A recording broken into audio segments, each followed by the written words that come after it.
ওকে, তো আমাদের bacteria slide পড়া চলতেছিল। তো ব্যাকটেরিয়ার আমরা বেশ কিছুতে লাগাইছিলাম এবং তোমাদের দুইটি অ্যাসাইনমেন্ট দেওয়া হয়েছিল, যদিও পরীক্ষার কারণে আমরা ডেটটা ফিক্স করে নিই। তো তোমাদের ডেট দেওয়া হবে আগামী শনিবারের মধ্যে তোমরা অ্যাসাইনমেন্টটা কমপ্লিট করে ফেলো। আমাদের অ্যাসাইনমেন্টটার টপিকস কী ছিল? Compare and contrast between different types of bacteria counting method.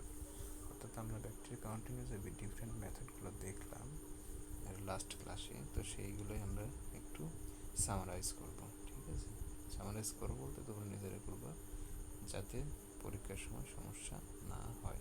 ঠিক আছে, যাই হোক, এখন আমরা পরবর্তী টপিক্সে চলে যাই।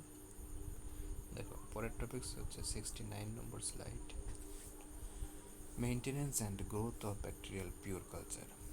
তো আমরা কালচারের কথা কী বলছিলাম, যে কালচার হচ্ছে এমন একটা সাবস্টেন্স বা এমন একটা জায়গা যেখানে আমরা কী করবো, ব্যাকটেরিয়াগুলোকে চাষ করা হবে। ঠিক আছে, চাষ করাটা শব্দটা শুনতে একটু খারাপ শোনা যায়, কিন্তু কালচারটাকে এই জন্য ইউজ করা হয় যে আমি একটা মিডিয়াম নিছি, নিউট্রিশন মিডিয়াম, যেখানে আমি যে কোনো ব্যাকটেরিয়াকে রাখতে পারবো, যেটা রাখলে পরে ব্যাকটেরিয়াটা সহজে গ্রো করতে পারবে, এটাকে আমরা মিডিয়াম বলতেছি। এবং সেই মিডিয়ামের মধ্যে যদি আমরা ব্যাকটেরিয়াকে গ্রো করাই তাহলে সেটাকে আমরা বলবো কালচার। ঠিক আছে, আর পিওর কালচার কি? পিওর কালচার হচ্ছে এমন একটা মানে প্লেস বা এমন একটা জায়গা যেখানে শুধুমাত্র সিঙ্গেল একটা ব্যাকটেরিয়া থাকবে। একটা ব্যাকটেরিয়া বলতে ওই টাইপের একটা ব্যাকটেরিয়া থাকবে, অনেকগুলো থাকবে কিন্তু মানে ভিন্ন জাতের না, একই জাতের হাজার হাজার লক্ষ কোটি ব্যাকটেরিয়া থাকবে। অর্থাৎ তোমাকে যদি একটা পেট্রি ডিশ দেওয়া হয় এবং বলা হয় যে এখানে এটা হচ্ছে ইকোলাইয়ের পিওর কালচার, তোমার ধরে নিতে হবে যে এখানে ইকোলাই ব্যতীত অন্য কোনো ব্যাকটেরিয়া নাই, অর্থাৎ এটা হচ্ছে আমাদের পিওর কালচার।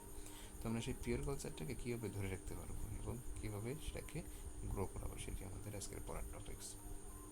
দেখো, periodic transfer to fresh media. এখানে একটা কথা বলছে, পিরিয়ডিক ট্রান্সফার। পিরিয়ডিক ট্রান্সফার বলতে পর্যায়ক্রমিক স্থানান্তর। ঠিক আছে, অর্থাৎ নির্দিষ্ট টাইম পর পর আমি এই কালচারগুলোকে ফ্রেশ মিডিয়াতে সরাই ফেলবো। ফ্রেশ মিডিয়া বলতে যেখানে অন্য কোনো কালচার নাই, অর্থাৎ অন্য কোনো ব্যাকটেরিয়া বা অন্য কোনো মাইক্রোবস নাই, সেটা হচ্ছে আমাদের fresh media. Strains can be maintained by periodically preparing a fresh culture from the previous stock culture. তো আমাদের স্ট্রেন যেটা মানে প্রজাতি, সেটাকে আমরা কীভাবে মেনটেন করতে পারবো, নির্দিষ্ট টাইম পর পর আমরা একটা নতুন কালচার মিডিয়াম তৈরি করতে পারবো এবং সেটাকে কী করবো, আগের থেকে আগের যে কালচার ছিল সেই কালচার থেকে নতুন কালচার তৈরি করবো। এটা হচ্ছে আমাদের periodic transfer. Then the culture medium, the storage temperature and the time interval at which the transfers are made vary with the species and must be ascertained beforehand.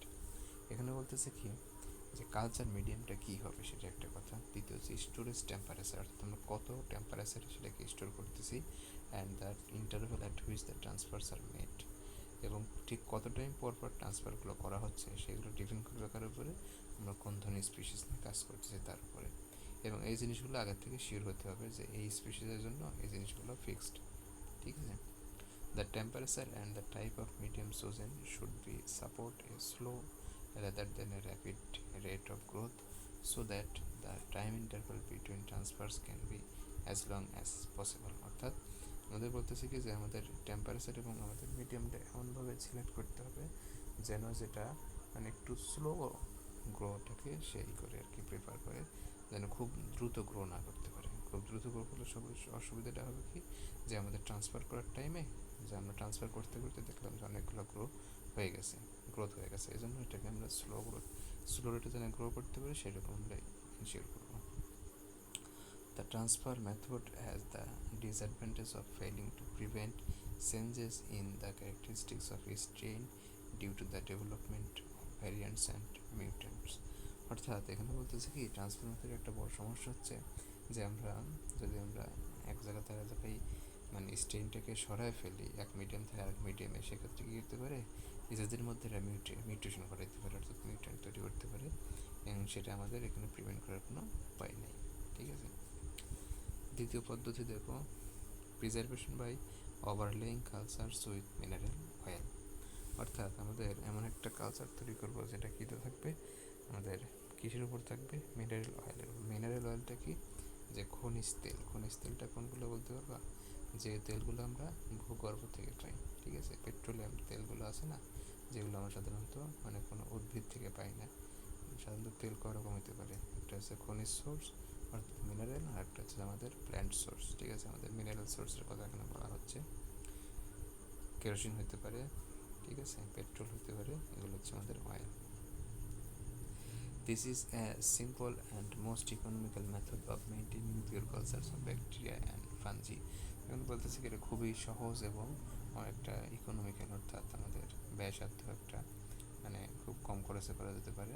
In this method, sterile liquid paraffin is poured over the slant, that is slope of culture, and stored upright at room temperature. এখানে বলা হচ্ছে যে আমরা যে কালচারটা নিয়েছি সেই কালচারের উপরে একটু কাত করে আমরা কি ঢেলে দেবো, ওই প্যারাফিনটা একটা যে নিষ্ক্রিয়, যেটাকে বলা হয় যে হলিয়ামও বলা হয়তো, যে একটা ইনার্ট একটা অয়েল, ঠিক আছে, মিনারেল অয়েল, এটাকে আমরা দিয়ে রাখবো এবং রুম টেম্পারেচারে স্টোর করবো। The layer of paraffin ensures anaerobic conditions and prevents dehydration of the medium. তো এখানে আমাদের অয়েল লেয়ারটা দেওয়ার সুবিধা হচ্ছে কি, সে উপর দিয়ে একটা লেয়ার তৈরি করে রাখবে এবং এখানে কি হবে না, কোনো ধরনের ডিহাইড্রেশন হবে না, অর্থাৎ কালচার থেকে ওয়াটার বের হতে পারবে না, ইভাপোরেট করতে পারবে না। ঠিক আছে, this condition helps মাইক্রোঅর্গানিজমস or pure culture to remain in a dormant state, and therefore the culture can be preserved from months to years, varies with species. অর্থাৎ এই প্রসেসের কারণে হবে কি, যে বাইরের থেকে যেহেতু আমাদের এয়ারটা বাইরে যাচ্ছে না, ওয়াটারটা বাইরে যাচ্ছে না, এজন্য ওয়াটারের কোনো সমস্যা হচ্ছে না। দ্বিতীয়ত হচ্ছে কি, আমাদের যে এটা আছে, ব্যাকটেরিয়াগুলো আছে বা মাইক্রোবসগুলো আছে, সেগুলোকে সে একটা ডরমেন্ট স্টেটে রাখবে, অর্থাৎ সুপ্ত অবস্থায়, সেখানে সে গ্রো করবে না। And therefore the culture can be preserve from months to years, এবং এখানে এটাকে মাস থেকে বছর পর্যন্ত, অর্থাৎ অনেক দিন পর্যন্ত এটাকে রক্ষা করা যাবে। The advantage of this method is that we can remove some of the growth under the oil with the transfer needle. তো এখানে আমরা কি করতে পারি, যে আমরা এখান থেকে কিছু গ্রোথটা নিডলের মাধ্যমে সরাই ফেলতে পারি। ঠিক আছে, অয়েলের নিচ থেকে, inoculate a fresh medium and still preserve the original culture. এবং যেটুকু সরাই নিলাম ওটাকে আমরা নতুন আবার একটা মিডিয়ামে প্রিপেয়ার করলাম এবং আগেরটা আগের জায়গায় রেখে দিলাম। The simplicity of the method makes it attractive, but changes in the characteristics of a strain can still occur. তো এখানেও একই সমস্যা থেকে যাচ্ছে, যে নিজেদের মধ্যে তারা ধীরে ধীরে নিজেরা মিউটেন্ট হতে পারে বা স্ট্রেনের মধ্যে চেঞ্জ আসতে পারে। দেখো তৃতীয় প্রসেসটা কি বলছে, প্রিজার্ভেশন বাই লায়োফিলাইজেশন। তোমরা শব্দটা এখনও হয়তো শোনো নাই, তো ভবিষ্যতে যখন তোমরা ফার্মাসিউটিক্যাল টেকনোলজি পড়বা তখন লায়োফিলাইজেশন ওয়ার্ডটা বারবার আসবে। এর মানেটা হচ্ছে যে সরাসরি এটাকে কি বলা যায়, যে মানে এয়ারটাকে সরিয়ে ফেলা, ওয়াটারটাকে সরিয়ে ফেলা, কীভাবে, বরফ করে সরিয়ে ফেলা। ঠিক আছে, in this method the culture is rapidly frozen at a very low temperature, that is -70 degrees centigrade, and then dehydrated by vacuum. বলতেছে আমাদের যে কালচার মিডিয়ামটা আছে সেটাকে আমরা অনেক কম টেম্পারেচার, অনেক কম তাপমাত্রায় কী করবো, ফ্রিজ করে ফেলবো, এবং খুব দ্রুত, সেটা কত টেম্পারেচারে, -70 ডিগ্রিতে, and then dehydrate by vacuum, এবং ওয়াটারটাকে সরিয়ে ফেলবো ভ্যাকুয়ামের মাধ্যমে, বায়ুশূন্য করে। Under these conditions, the microbial cells are dehydrated and their metabolic activities are stopped. তো এই অবস্থায় তাদের কী হবে, মাইক্রোবিয়াল যে সেলগুলো আছে সেখানে কোনো ধরনের ওয়াটার থাকবে না এবং তাদের সমস্ত ধরনের কী হবে, কার্যক্রম, অ্যাক্টিভিটিস বন্ধ হয়ে যাবে। As a result, the microbes go into dormant state and retain viability for years. এই জন্য তারা কী হবে, সুপ্ত হয়ে যাবে এবং কোনো গ্রোথ দেখাবে না, এবং এভাবে অনেক বছর পর্যন্ত থাকতে পারবে। Lyophilized or freeze-dried pure cultures are then sealed and stored in the dark at 4 degrees centigrade in refrigerators.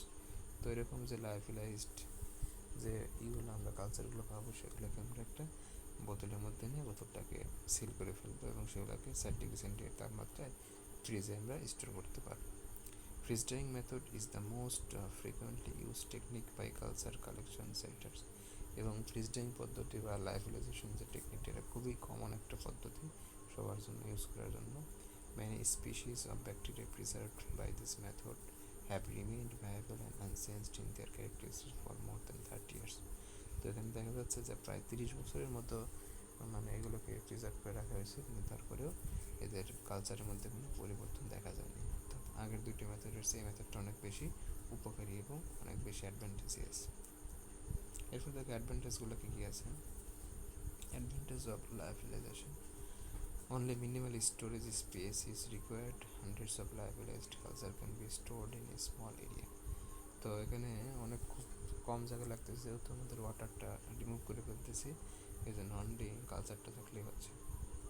এই জন্য খুব অল্প জায়গাতেই অনেক বেশি পরিমাণে আমরা কালচারটাকে মানে স্টোর করতে পারবো। Small vials can be sent conveniently through the mail or to other microbiological laboratories when packaged in special sealed mailing containers। তো তোমার এটাতে সুবিধা হচ্ছে কি, যে হয়তো একটা তুমি খুব রেয়ার একটা মানে স্পিসিস পাইছো যেটা বাইরের দেশে পাঠানো হতে পারে, তো সেটাকে আমরা সহজে কী করতে পারবো, একটা ছোট্ট ভায়ালের মধ্যে নিয়ে অন্য দেশে পাঠিয়ে দিতে পারবো, সহজে মেইল করা যেতে পারবে। Lyophilized cultures can be revived by opening the vials, adding liquid medium and transferring the dehydrated culture to a suitable medium। তো আমরা সিম্পলি যদি আমরা কোনো একটা সিল করা এরকম ভায়াল পাই যার মধ্যে কালচারগুলো আছে, তো সেক্ষেত্রে জাস্ট সেখানে আমরা কিছু ওয়াটার অ্যাড করব এবং পরবর্তীতে সেখানে একটা সুইটেবল মিডিয়াম তৈরি হলে সেটা আবার গ্রো করতে পারবে। ঠিক আছে, আচ্ছা এরপর একটা দেখো 4 নম্বরের প্রসেসটা, স্টোরেজ অ্যাট লো টেম্পারেচার। এটা জাস্ট ফ্রিজিংয়ের মতো, যে ফ্রিজিংয়ের ক্ষেত্রে কী হয়, যে টেম্পারেচারটাকে কমায় দিয়ে সেখানে ডিটক্সি অর্থাৎ টক্সিকেশনের রেটটাকে আমরা কমে ফেলি। তো এখানে একই রকম অবস্থা।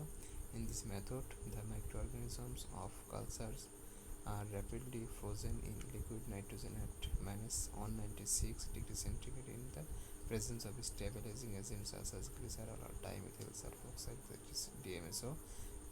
আচ্ছা এখানে কী বলতেছে, যে আমাদের মাইক্রোঅর্গানিজমগুলোকে আমরা কী করবো, খুব দ্রুত ফ্রিজ করে ফেলবো। কত টেম্পারেচার, -196 ডিগ্রি সেন্টিগ্রেডে। ঠিক আছে, এবং সাথে কিছু এজেন্ট দিতে হবে যাতে এটা নষ্ট না হয়ে যায়। সেরকম কী হতে পারে, গ্লিসারল অথবা ডাইমিথাইল সালফোক্সাইড, যেটা কী করবে, আমাদের সেল ড্যামেজটাকে বন্ধ করে ফেলবে।